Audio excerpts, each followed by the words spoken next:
کبھی زہرا کے پہلو کو زخمی کیا، کبھی زینب کا سر بے ردا کر دیا۔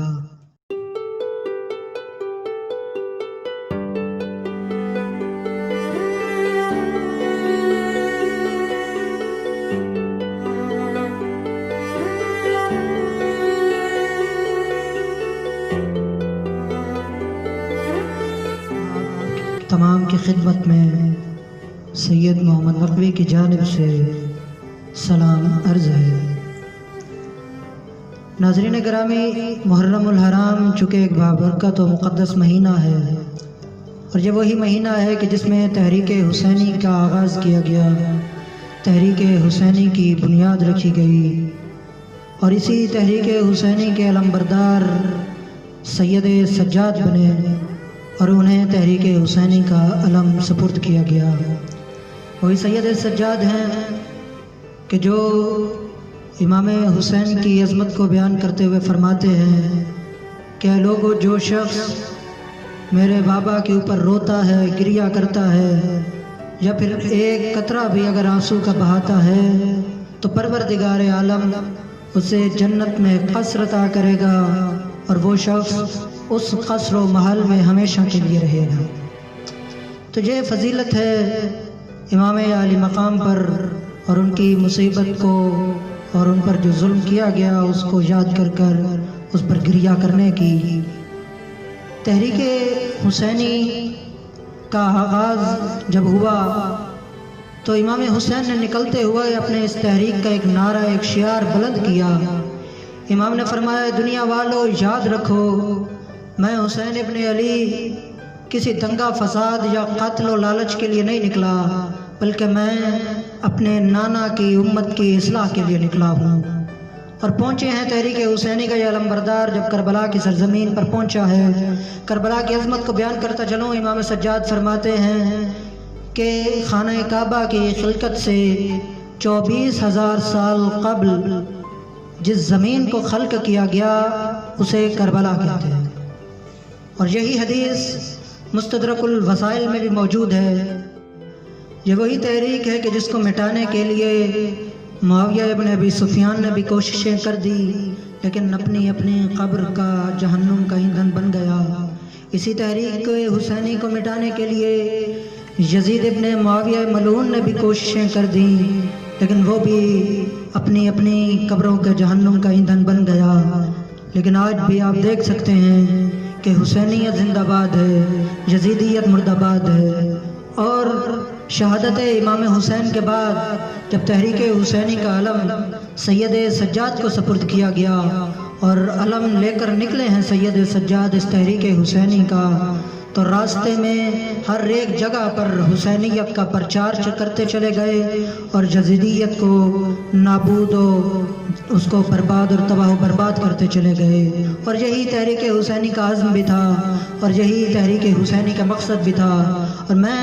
امام سجاد کی آپ کو بہادری کا بس ایک ہی منظر بتاتا چلوں، اگرچہ یہ ہم اس میں قصوروار ہیں کہ ہم نے سید سجاد کو بیمار پیش کیا،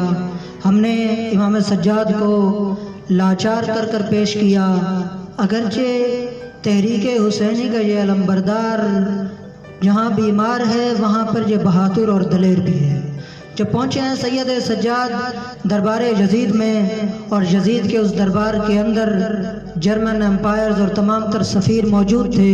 یزید نے اپنے حامی کو حکم دیا کہ جاؤ منبر پر علی اور اولاد علی پر تم گالم گلوچ کا سلسلے کا آغاز کرو۔ وہ ملعون گیا ہے یزید کا حکم کا تابع کرتے ہوئے، اور وہاں جا کر اس نے اپنی زبان درازی کرنا شروع کر دی۔ جیسے ہی علی حیدر کرار کے اس شیر دل بیٹے کو جلال آیا ہے، یزید کو کہتے ہیں، یزید ذرا مجھے اجازت دے کہ میں اس لکڑیوں کے ڈھیر پر جاؤں اور جا کر اپنا تعارف کروا سکوں۔ یزید نے اجازت نہیں دی۔ وہ تمام تر سفیر انہوں نے کہا کہ یزید تو اسے اجازت کیوں نہیں دیتا؟ یزید نے کہا، اے سفیرو، اے مشیرو، تم نہیں جانتے، میں اس گھرانے کو جانتا ہوں، میں اس خانوادے کو جانتا ہوں، میرا اس گھرانے سے بڑا گہرا تعلق ہے۔ اس وقت سفیروں نے کہا کہ یزید یہ تیرا کیا بگاڑ سکتا ہے، اس کے ہاتھ بندھے ہوئے ہیں، پاؤں میں بیڑیاں ہیں، گردن میں طوق ہے، یہ اگر تجھ پر حملہ کرنا بھی چاہے تو حملہ نہیں کر سکتا، چونکہ یہ تو بیماری کی حالت میں ہے۔ پس سید سجاد کو اجازت ملی ہے، وہ ممبر پر سوار ہوئے، ممبر پر گئے اور کہا کہ جو لوگ جانتے ہو سو جانتے ہو، جو نہیں جانتے وہ جان لو، میں مکہ و منا کا بیٹا ہوں، میں صفا و مروہ والے کا بیٹا ہوں،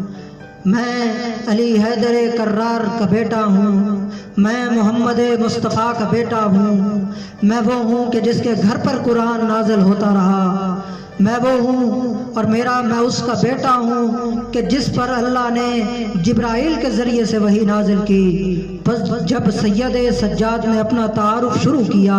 اس اپنے تعارف کو بیان کیا،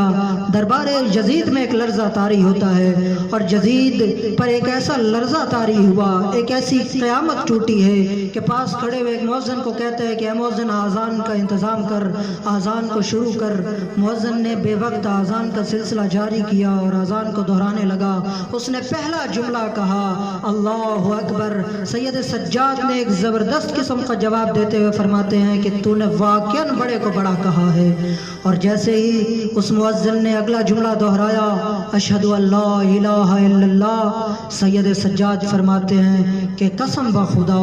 سید سجاد کے جسم کا ایک ایک عضو یہی کہتا ہوا نظر آتا ہے کہ واقعاً اللہ کے سوا کوئی اور لائق عبادت نہیں ہے۔ پس سامعین گرامی، جیسے ہی مؤذن اگلے جملے کی طرف بڑھا ہے اور وہ مؤذن کہتا ہے کہ اشہد ان محمد الرسول اللہ، سید سجاد علی حیدر کرار کا یہ شیر دل بیٹا، اسد اللہ کا یہ شیر دل بیٹا للکار کے یزید کو کہتا ہے یزید بتا محمد تیرے دادا تھے یا میرے دادا ہیں؟ یزید کہتا ہے کہ یہ تو آپ کے دادا ہیں۔ اس وقت سید سجاد کہتے ہیں کہ پھر بتا کہ تو نے اپنے رسول کی آل پر ظلم و بربریت کے پہاڑ کیوں توڑے، تو نے اپنے رسول کی آل پر ظلم کو کیوں کیا؟ کھلبلی طاری ہوئی، ایک لرزہ طاری ہوا۔ وہ تمام تر سفیر جن کو جو حقیقت سے ناآشنا تھے، حقیقت کو نہیں جانتے تھے، انہوں نے یزید سے کہا یزید یہ تو نے کیا ماجرا کر دیا، یہ کیا واقعہ پیش آ گیا؟ تو کہہ رہا تھا کہ یہ جو قافلہ آیا ہے یہ باغیوں کا قافلہ ہے، جبکہ یہ بولنے والا عرب کا فصیح و بلیغ عالم و معلوم ہوتا ہے، اور پتہ چلتا ہے اس کی باتوں سے کہ تو نے اپنے نبی کی آل پر ظلم کیا ہے، اپنے نبی کی آل پر تو نے تشدد کیا ہے اور انہیں شہید کر دیا ہے۔ اس وقت دربار یزید میں ایک گالم گلوچ کا سلسلہ سفیروں کی جانب سے شروع ہو گیا۔ سفیروں نے یزید پر گالیوں کی برسات کر دی، اور میں صرف ایک شعر پڑھ کہہ کر آگے بڑھتا چلوں کہ شاعر کہتا ہے کہ کافر بنام بچوں کا رکھتے نہیں یزید، کافر بنام بچوں کا رکھتے نہیں یزید، شبیر نے یزید کو گالی بنا دیا۔ اور واقعاً آج یزید گالی بن کر رہ گیا، کسی میں ہمت و طاقت و سکت نہیں کہ وہ یزید سے محبت کا اعلان کرے، یزید سے محبت کا دعویٰ کرے۔ کیوں؟ کیونکہ یہ مٹ چکی، ہمیشہ کے لیے ختم ہو چکی۔ اور تحریک حسینی کا یہ علمبردار سید سجاد، ہم نے اگرچہ اسے بیمار اور لاچار پیش کیا اور لاچار بنا کر بیان کیا، ہم نے کبھی ان کی عبادت کو بیان نہیں کیا، ہم نے ان کے کبھی تواضع کو بیان نہیں کیا، ان کے سجدوں کا ذکر اتنا نہیں کیا، جبکہ شام غریبہ کی عالم میں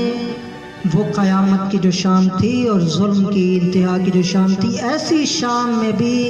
راوی کہتا ہے میں نے دیکھا کہ سید سجاد اپنے خیمے میں مصلی عبادت پر سجدے میں محو ہے، اور ایک ہی جملہ سید سجاد کہہ رہے ہیں لا الہ الا اللہ حقا حقا۔ راوی کہتا ہے میں حیران ہو گیا کہ شام غریبہ کا عالم ہے، ہر طرف ظلم و بربریت ہے، جہاں پر اتنا ظلم کے پہاڑ توڑے جا رہے ہیں، لیکن اسی کیفیت میں سید سجاد پروردگار سے سجدے کی حالت میں مناجات کر رہے ہیں۔ ہم نے مناجات لینی ہے تو تحریک حسینی کے علم برداروں اور سپاہ سالاروں سے لینی ہے۔ ہم نے اگر عبادت کا لطف سیکھنا ہے تو سید سجاد سے سیکھنا ہے۔ ہم نے اگر، میں کہتا ہوں کہ کسی بھی مکتب کے اندر کہ اس طرح کی کسی بھی مکتب کے اندر اس طرح کی عبادت نہیں ہے، اس طرح کی دعاؤں کا سلسلہ نہیں ہے، اس طرح کی مناجات کا سلسلہ نہیں ہے۔ واحد ایک مکتب فکر ہے، مکتب تشیع پوری کائنات کے اندر، کہ جس کو اہل بیت نے ایسی دعائیں تعلیم کی ہیں کہ دوسرے کسی مکتب میں یہ چیزیں نہیں ملتی۔ تحریک حسینی ایک اسلامی تحریک کا نام ہے، اور آپ نے بھی دیکھا کہ جو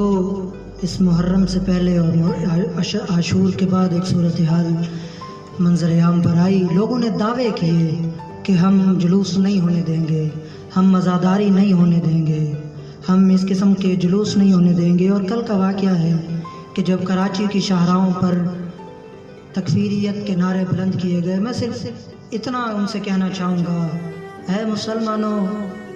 مسلمانوں خلوت میں سوچا کبھی تمہیں کرنا تھا کیا اور کیا کر دیا؟ اے مسلمانوں خلوت میں سوچا کبھی تمہیں کرنا تھا کیا اور کیا کر دیا؟ کبھی زہرا کے پہلو کو زخمی کیا،